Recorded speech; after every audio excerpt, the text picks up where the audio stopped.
야간 근무. 잔잔한 바람 소리. 귀뚜라미. 무전기 잡음. 하늘은 이상할 만큼 맑았다. 초소 위로 별이 떠 있고 바람이 거의 불지 않았다. 이병 김은 긴장된 숨을 삼키며 망루 위에서 철책선을 바라봤다. 시계는 새벽 1시 58분. 교대까지 1시간 이상 남았다. 야, 초소에서는 절대 뒤돌지 마라. 알았지? 조교가 낮에 웃으면서 던졌던 말이 떠올랐다. 뒤돌면 귀신 따라온다는 농담 같았지만 지금은 이상하게 그 말이 머리에서 떠나질 않았다. 멀리서 바람을 타고 이상한 리듬이 들려왔다. 처음엔 바람 소리인 줄 알았다. 그러나 곧 명확한 박자와 구호가 들렸다. 필승, 필승. 대한민국 육군. 군가였다. 이 새벽에 이 산속에서 구보 소리라니. 김은 숨을 멈췄다. 철책 너머 어둠 속에서 누군가 달려오는 소리가 들렸다. 쾅, 쾅, 쾅 군화 밑창이 흙을 치는 소리. 그 소리가 점점 가까워졌다. 그리고 어느 순간 바로 귀 옆을 스쳐 지나갔다. 김은 반사적으로 뒤돌려 했지만 이초소 응답하라. 절대 뒤돌지 마. 정면만 봐. 무전기가 찢어지듯 울렸다. 중대장의 목소리였다. 그 목소리는 분명 떨리고 있었다. 새벽 2시 20분. 모든 소리가 멎었다. 바람도 벌레도 구보 소리도 사라졌다. 교대병이 도착했을 때 김은 무릎을 꿇은 채 굳어 있었다. 입술이 파래져 있었다. 다음 날 아침 행정반에선 이상한 소문이 돌았다.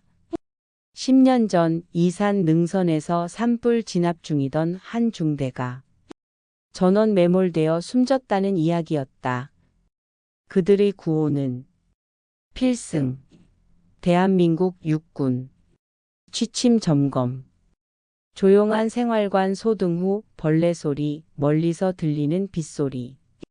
생활관 안은 정적뿐이었다. 밤 11시 30분 소등 직후. 병사들은 누워서 휴대폰 없는 손으로 허공을 긁었다. 선임 누가 계속 걸어 다녀요. 이등병 강의 목소리가 떨렸다. 불을 켰다. 아무도 없었다. 하지만 창문 근처에서 침상 끝까지 군화 발자국이 이어져 있었다. 지늘기 눌린 듯 선명했다. 누가 장난쳤냐? 생활관장은 눈을 부릅떴다. 모두 고개를 저었다. 그 순간 강이 울먹이며 말했다. 그 발자국 제 침상 위에서 멈췄어요. 다음 날 행정반의 행보관이 그 사진을 찍으며 중얼거렸다.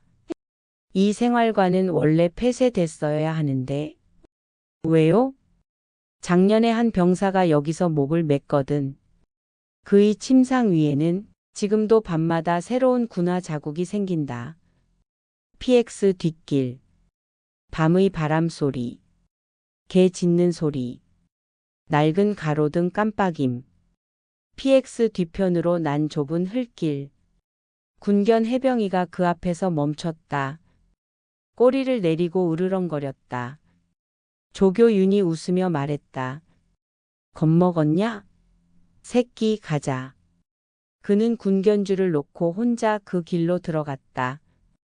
3분 후 그는 하얀 얼굴로 뛰쳐나왔다. 손엔 아무것도 들려있지 않았는데 손바닥에 재가 묻어 있었다. 그 바람 속에서 구령 소리 들렸어. 윤의 목소리는 거의 속삭임이었다. 근데 그 목소리 사람개 아니었어. 그 후 그는 휴가 나가고 돌아오지 않았다. 저녁 사유는 심신 이상. PX 뒷길은 지금도 폐구역으로 지정되어 있다. 군장 검열. 창고 문 여는 소리. 먼지 날리는 소리. 금속 부딪히는 소리. 장비 창고의 공기는 눅눅했다. 낡은 천막 냄새와 철 냄새가 섞여 있었다. 병사들이 군장을 정리하던 중 한 병사가 조용히 손을 들었다. 행보관님, 이거 제 군장 안에서 나왔습니다. 그의 손엔 군번줄 하나가 쥐어져 있었다. 박태용 이병 2-2457. 명부엔 그런 이름이 없었다. 행보관은 서류를 뒤적이다 멈췄다. 그 이름 산불 사고 때 실종된 병사야.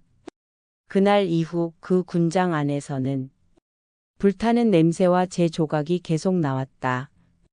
며칠 후 그 군장은 사라졌다.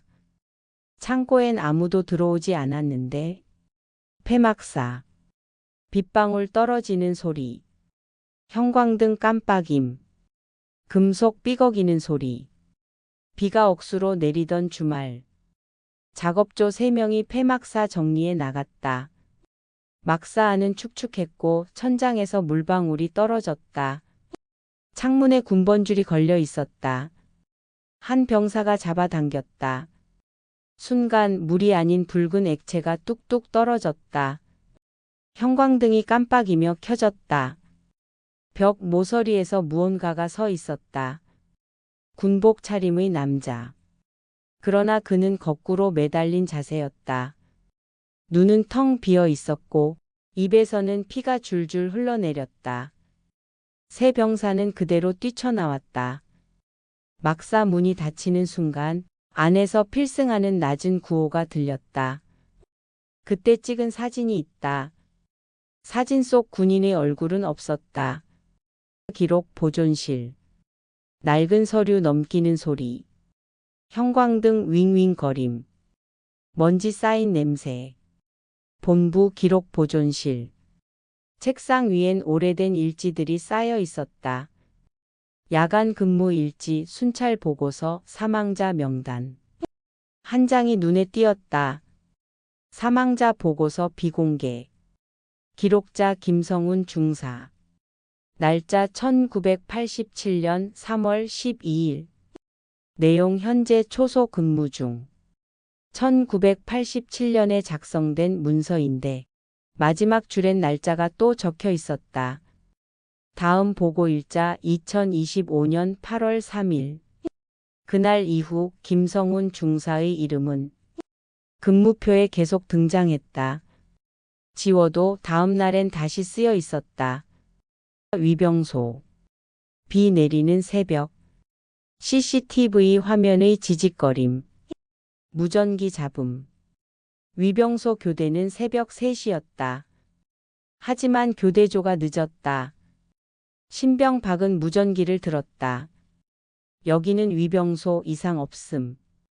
잠시 후 통신병의 목소리가 들렸다.